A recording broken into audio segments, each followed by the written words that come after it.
उत्पत्ति अध्याय 34। अब ये तो स्पष्ट है कि अध्याय 33 और अध्याय 34 के बीच में कई वर्षों का अंतराल है। जब याकूब पद्दनराम से चला था तब उसकी बेटी दीना मात्र 6 वर्ष की थी। अब उसका वर्णन कहानी में इस रूप है जिससे स्पष्ट झलकता है कि वो जवानी की दहलीज पर कदम रख रही थी। एक दिन लिया की बेटी दीना, उत्पत्ति 34 पहला पद। निश्चय ही लिया लाबान द्वारा दी गई याकूब की पहली पत्नी थी, राहेल की बड़ी बहन, जिसे याकूब के 6 पुत्र उत्पन्न हुए थे और ये पुत्री दीना। इस प्रकार दीना के कई बड़े भाई थे, रूबेन, शमोन, लेवी, यहूदा, इसाकार और जबूलून। इसके बाद ये बेटी उत्पन्न हुई थी और दीना लिया की पुत्री, जो याकूब से उत्पन्न हुई थी, उस देश की लड़कियों से भेंट करने को निकली। उत्पत्ति 34 पहला पद।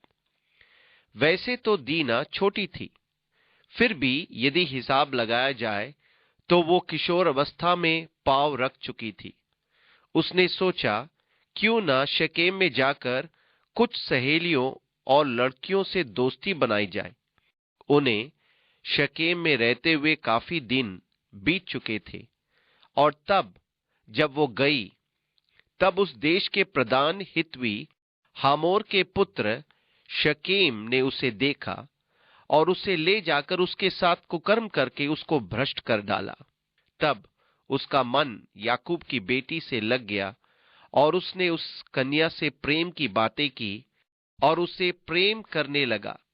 अतः शकेम ने अपने पिता हामोर से कहा, मुझे इस लड़की को मेरी पत्नी होने के लिए दिला दे। उत्पत्ति 34 2 से 4 पद। उसने अर्थात हामोर के पुत्र ने गलत काम किया था, परंतु वो एक सम्मानित व्यक्ति प्रतीत होता है। उसके साथ कुकर्म करने के बाद वो उसे प्रेम करने लगा और इतना प्यार करने लगा कि अपने पिता से कहा कि वो उस लड़की को उसकी पत्नी बनने का प्रबंध करे।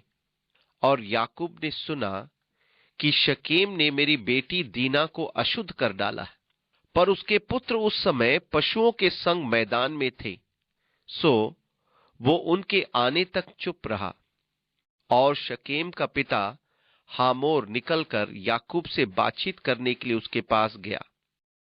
और याकूब के पुत्र ये सुनते ही मैदान से बहुत उदास और क्रोधित होकर आए, क्योंकि शकेम ने याकूब की बेटी के साथ कुकर्म करके इस्राएल के घराने से मूर्खता का ऐसा काम किया था जिसका करना अनुचित था।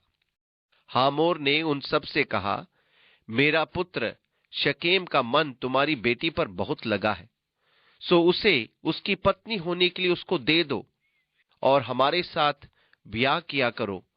अपनी बेटियां हमको दिया करो और हमारी बेटियों को आप लिया करो। उत्पत्ति 34 5 से 9 पद।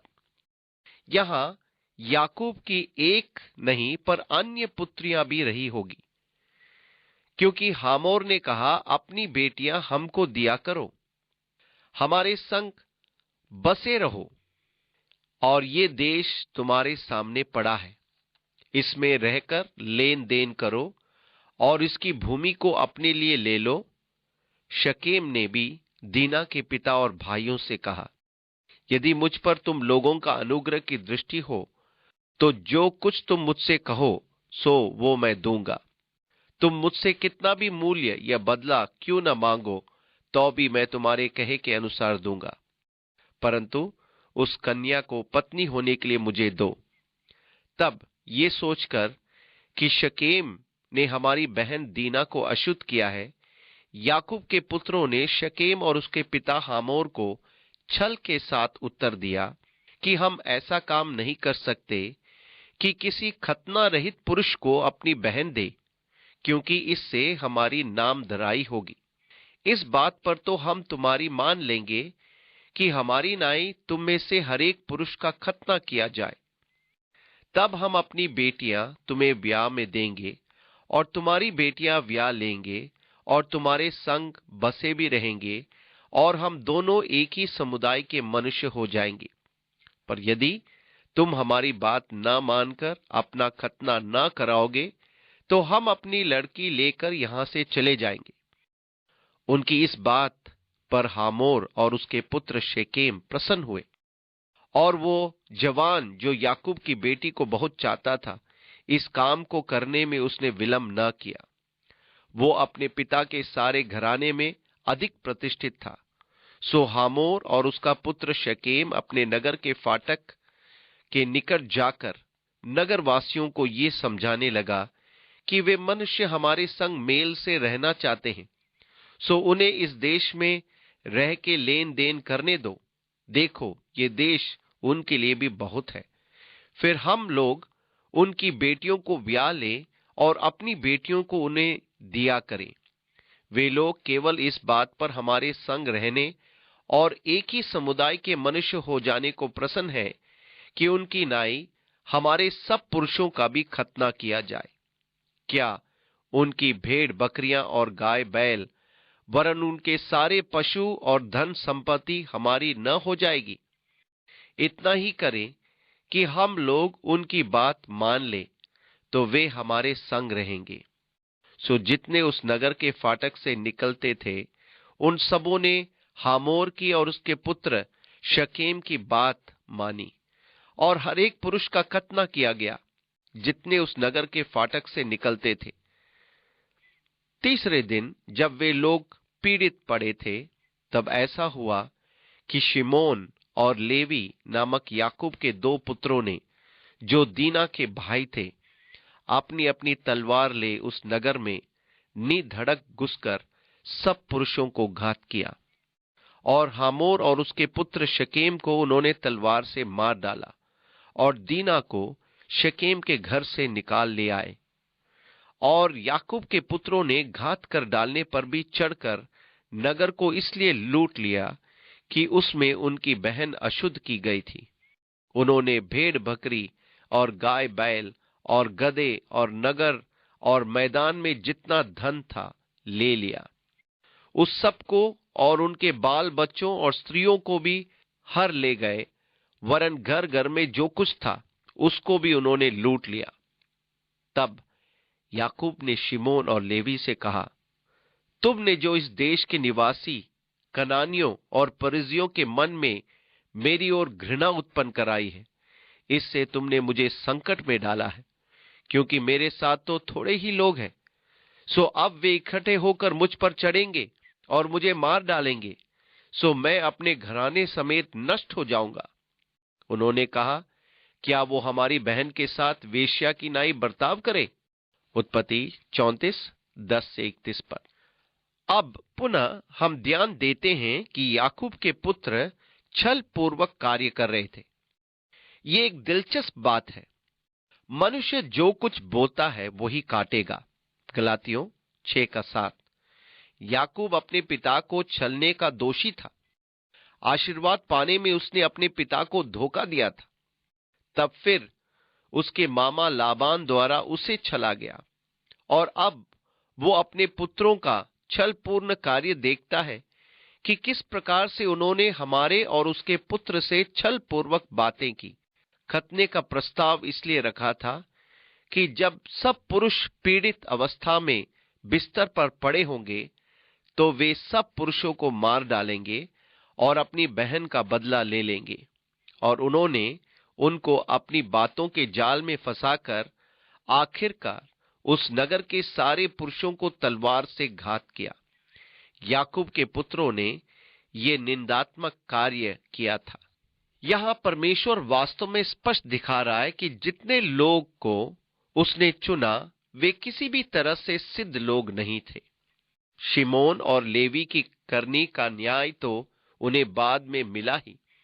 यदि आप उत्पत्ति के 49वें अध्याय को खोलें तो वहां आप पाएंगे कि वर्षों के बाद जब याकूब मरने पर था, उसने अपने 12 पुत्रों को अपने पलंग के चारों ओर बुलाया, और फिर वो इन पुत्रों पर नबूवत करने लगा और प्रत्येक को बताया वो क्यों वास्तव में जन्मसिद्ध अधिकार नहीं पा सका था। जब हम इस अध्याय में आगे बढ़ते हैं, तब हम रूबेन के द्वारा किए गए पाप को देखेंगे, हम यहूदा के पापों को देखेंगे, हम लेवी के पापों को देखेंगे, जिससे याजकीय गोत्र का पिता बनना था। वो एक धोखेबाज था और उसका गुस्सा बहुत भयंकर था। और जब याकूब ने अपने सब पुत्रों को अपने मरने से पहले अपने पास बुलाया, तब उसने शिमोन और लेवी की ओर मुड़कर कहा, तुम्हारा क्रोध श्रापित हो, क्योंकि तुमने एक नगर को घात किया। उसने और भी बातें बोली, परंतु देखिए कि वर्षों बाद वो उनके उस भयानक कृत्य के लिए उनको डांट रहा है। उन्होंने जो कुछ किया, बाइबल उसे अनदेखा नहीं करती, ना ही उसे सही घोषित करती है। सच्चाई में तो बाद में उनका पिता उन्हें कठोरता से डांटता है, क्योंकि उन्होंने बहुत पुरुषों की हत्या की थी। वे अपने श्रापित क्रोध और स्वभाव के कारण जन्मसिद्ध अधिकार या आशीष नहीं पाते, यहां तक कि बहुत बाद में उन्हें उनकी करनी का फल मिला, वे आशीर्वाद से वंचित रह गए। और इस प्रकार हम पाते हैं कि परमेश्वर खुला है, वो पक्षपात नहीं करता, वो मनुष्य के पापों को छिपाने का प्रयास नहीं करता, ना ही ऐसा है कि वो सिद्ध मनुष्यों को काम में लेता है। यदि परमेश्वर ने केवल सिद्ध लोगों को ही अपने काम के लिए उपयोग करता, तो उसके साथ कार्य करने के लिए एक भी व्यक्ति ना मिलता। इसलिए परमेश्वर को उन्हें ही काम में लेना पड़ता है जो उसके हाथ में है, और वे हम हैं जिनमें समस्त दुर्बलताएं हैं। और इसलिए हमारे मनों में यह धारणा नहीं होना चाहिए कि परमेश्वर केवल सिद्ध या खरे लोगों का उपयोग करता है और उन्हें ही आशीष देता है। इसलिए परमेश्वर अब्राहम से लेकर हमें दिखाता आ रहा है कि ये लोग सिद्ध मनुष्य नहीं थे, फिर भी परमेश्वर ने उन्हें चुना और उनको उपयोग किया। और इससे आपको प्रोत्साहन मिलेगा, क्योंकि आप अभी तक सिद्ध जन नहीं हैं। परमेश्वर ने आपको चुना है और वो आपको उपयोग करना चाहता है, और वो मुझसे चाहता है कि मैं सिद्धता की ओर बढ़ता जाऊं। मैं सिद्ध और पूर्ण नहीं हूं। उसने यीशु मसीह के द्वारा मेरी कमियों, घटियों का प्रावधान किया है। इस प्रकार परमेश्वर मुझे उपयोग करेगा, और ये मेरे लिए हमेशा एक उत्तेजनात्मक बात होगी। इसलिए परमेश्वर लिपापोती करके उन्हें सिद्ध मनुष्य के रूप में चित्रित नहीं करता है। वे जैसे थे, जैसे हैं, वैसे ही उन्हें वचन में दर्शाता है। उन्होंने जो किया वो बहुत ही बुरा काम था, और फिर भी परमेश्वर उन्हें इस्राएल जाति के पिता के रूप में उपयोग करेगा।